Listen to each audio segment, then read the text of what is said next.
D fridge లో ice ఎక్కువ ఉందని తీయడం ప్రయత్నంలో గ్యాస్ మొత్తం పోయింది. అసలు ఎందుకు పోయిందో చెప్తాను చూడండి. చాలా ఉన్నాయి ఇంకా కుప్పలుగా.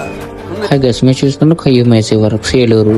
కస్టమర్ ఇంటికి వెళ్ళాం ఫ్రెండ్స్. చూసారా అన్నం పడిపోయింది. దాని గురించి డీ ఫ్రిడ్జ్ మొత్తం మార్చాల్సి వచ్చింది. ఇది 180 litres friends fridge. The fridge అనేది అల్యూమినియం వస్తుంది. దాని గురించి ఏంటంటే వెల్డింగ్ చేసేటప్పుడు జాగ్రత్తగా చేయాలండి. లాన్ వెల్డింగ్ అయిపోయింది. ఇదేంటో ఒకసారి చెప్పండి. అన్ని అయిన తర్వాత మొత్తం డీ ఫ్రిడ్జ్ ఫిట్ చేస్తున్నామండి. దీని తర్వాత ఫిల్టర్ దగ్గర వచ్చాం. ఫిల్టర్ వెల్డింగ్ చేసామండి. ఫిల్టర్ వెల్డింగ్ చేసే ముందు ఏంటంటే ఫస్ట్ పేపర్ కొట్టాలి. పేపర్ కొట్టిన తర్వాత వెల్డింగ్ చేస్తే అంటే కొద్దిగా నీట్ గా అవుతుంది వెల్డింగ్. ఫిల్టర్ బ్రేజింగ్ అయిన తర్వాత పిన్నోల్ కూడా బ్రేజింగ్ చేసామండి. దాని తర్వాత ఏంటంటే సెక్షన్ మొత్తం ప్రెషర్ కొట్టుకొని వెల్డింగ్ చేసామండి. సెక్షన్ పైప్ బ్రేజింగ్ అయిపోయిందండి. దాని తర్వాత వాక్యూమ్ పెట్టాం. వాక్యూమ్ మినిమం 10 minutes ఎబో పెట్టాలండి. వాక్యూమ్ అయిపోయిందని దాని తర్వాత గ్యాస్ ఎక్కిచ్చేసామండి.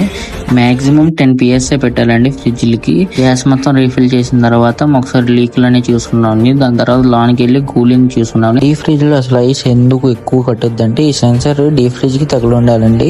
ఇంకోటి ఏంటంటే డీ ఫ్రిడ్జ్ డోర్ కూడా ఉండాలండి. ఈ వీడియో నచ్చితే లైక్, ఫాలో, షేర్ చేయండి.